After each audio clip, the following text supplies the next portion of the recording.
Bonjour et bienvenue sur cette nouvelle vidéo. Aujourd'hui, nous allons parler d'un sujet très crucial pour tous ceux qui veulent réussir leur investissement locatif ou commercial. Les erreurs fréquentes à éviter. Que vous soyez un débutant ou déjà actif dans ce domaine, ces conseils vous permettront d'éviter des pièges coûteux et de maximiser vos profits. Alors, je vous prie de rester jusqu'à la fin de la vidéo pour ne rater l'avant-dernier conseil et surtout le dernier conseil qui sont plus précieux. Avant de démarrer un projet d'investissement, les vrais entrepreneurs à succès vendent d'abord leur projet avant de pouvoir démarrer l'investissement. C'est-à-dire quoi? Ils identifient à l'avance les clients potentiels de leur projet, leurs attentes, leur niveau économique, leur mentalité, etc. afin d'être sûr de la rentabilité du projet. De la même manière, pour un investissement locatif ou commercial, il faut une étude de marché approfondie afin de pouvoir prendre une très bonne décision rentable.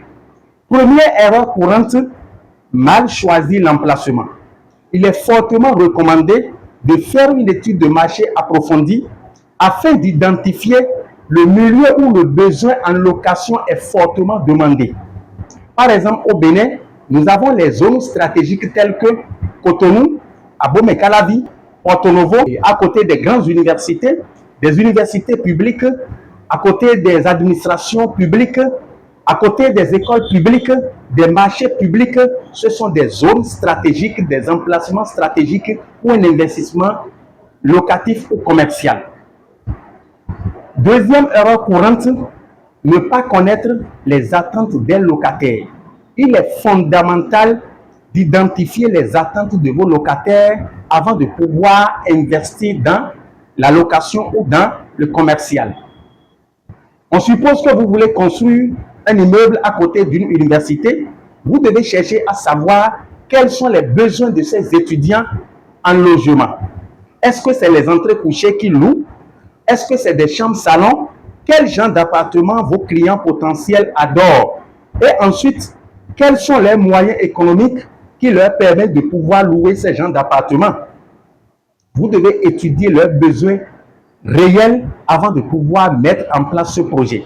Si c'est à côté d'une administration publique, certainement les fonctionnaires seront en grande partie les clients potentiels de ce projet. En ce moment également, vous devez étudier les attentes de ces fonctionnaires en matière d'appartement, en matière de niveau économique, avant de pouvoir mettre sur pied le projet pour ne pas faire votre désir à vous, pour empêcher de répondre aux besoins de vos clients potentiels. Donc, il est très fondamental de pouvoir identifier les attentes de vos clients, leurs besoins, avant de pouvoir mettre sur pied ce projet.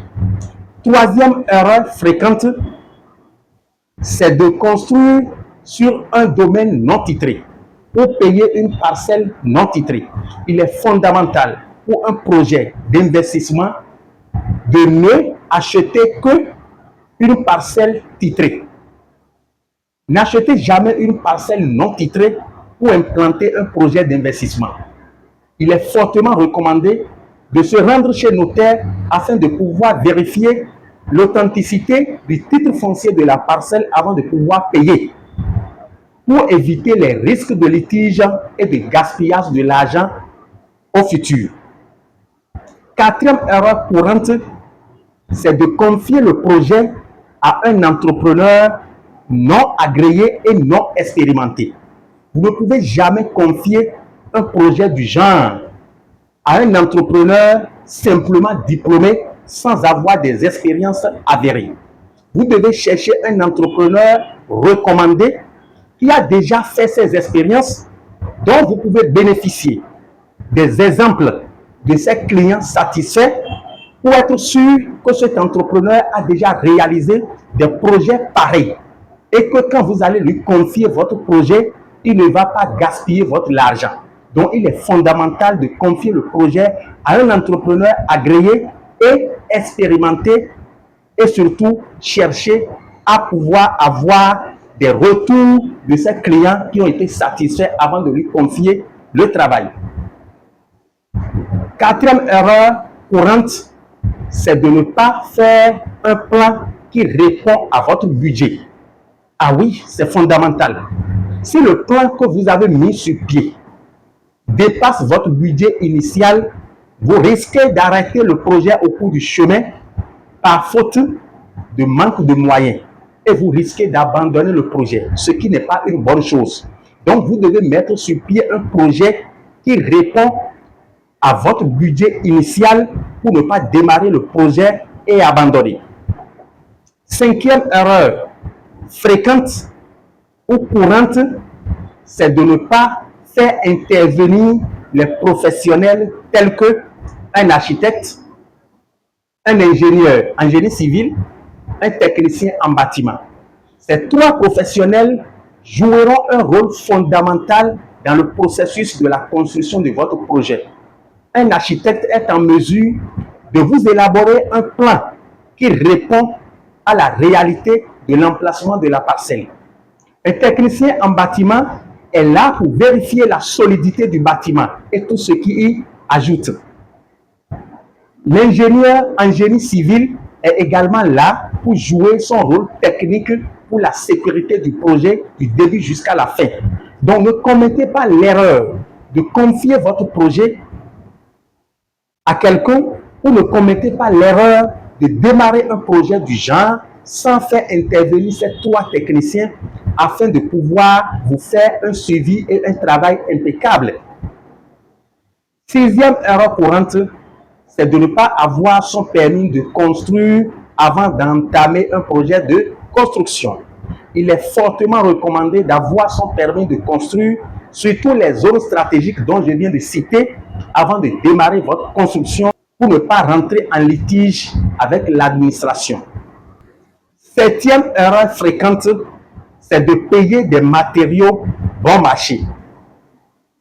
Et ne commettez jamais l'erreur de payer des matériaux bon marché, c'est-à-dire des matériaux de moindre qualité ou un investissement immobilier du genre. Je vous déconseille fortement. Si vous payez des matériaux bon marché, vous risquez de dépenser doublement en réparation plutôt que de payer des matériaux de qualité en plomberie, en électricité et tout ce qu'il faut pour le projet. Je vous prie de payer rien que des instruments, des matériaux de qualité pour pouvoir éviter des réparations coûteuses de façon répétitive à l'avenir. Huitième erreur courante, c'est de négliger la finition du bâtiment, la finition de la maison. Il est fondamental de faire une finition exceptionnelle pour attirer les potentiels futurs locataires afin qu'ils puissent dire waouh, ça c'est une maison, c'est un immeuble attrayant. Ne banalisez pas la finition. La finition est ce que la beauté est pour une femme de façon physique avant qu'on ne découvre à l'intérieur si elle est une femme vertueuse ou pas. Donc, bref, prévoyez des zones de stationnement, prévoyez des auvents, prévoyez tout ce qu'il faut pour une finition exceptionnelle.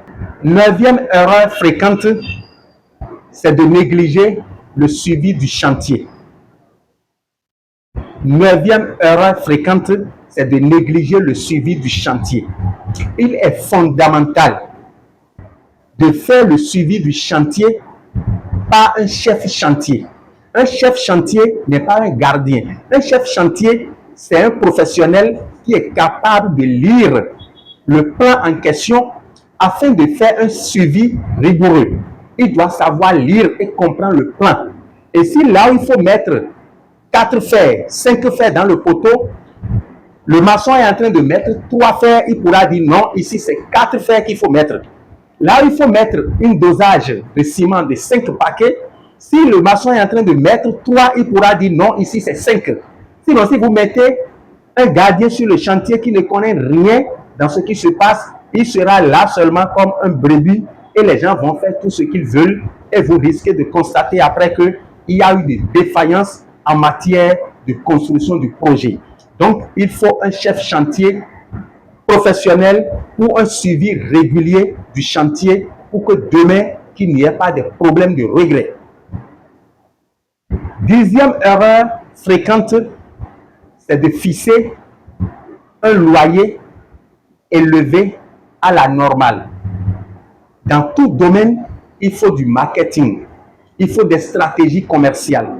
Une fois que vous finissez votre construction de maison, vous devez faire l'effort de faire une étude de prix du loyer de la zone afin de pouvoir fixer un prix concurrentiel pour pouvoir fidéliser les locataires. Sinon, vous risquez d'avoir beaucoup de vacances dans le logement, puisque les gens vont découvrir toujours ailleurs qu'il y a des locations moins chères par rapport à la vôtre.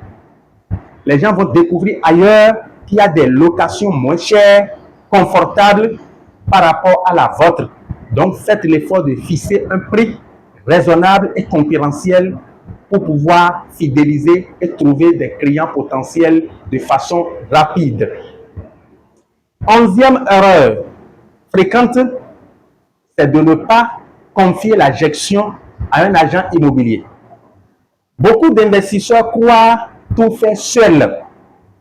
Beaucoup d'investisseurs croient tout faire seul ou gérer seul leur maison, leur investissement.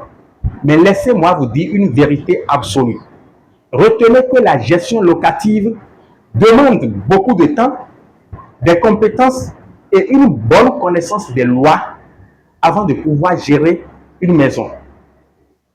Engager un agent immobilier comme nous vous fait gagner du temps et vous évite des erreurs coûteuses.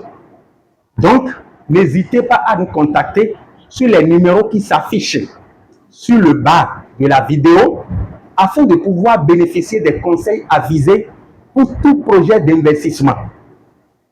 Nous sommes une agence spécialisée dans la gestion immobilière, dans l'achat et la vente de parcelles, dans le conseil en immobilier. Nous sommes constitués des notaires, des avocats immobiliers, des géomètres experts et j'en passe.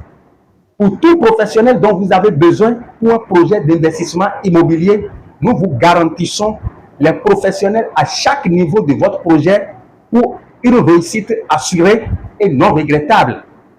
Alors, si cette vidéo vous a été utile, je vous prie de liker, de commenter et de me dire dans les commentaires, selon vous, quelles sont les erreurs les plus dangereuses parmi les erreurs que je viens de citer. Et n'oubliez pas de partager cette vidéo afin de permettre à d'autres investisseurs de ne plus négliger de faire une étude de marché approfondie selon ces erreurs afin de pouvoir engager leurs ressources financières. Merci pour votre écoute. À la prochaine.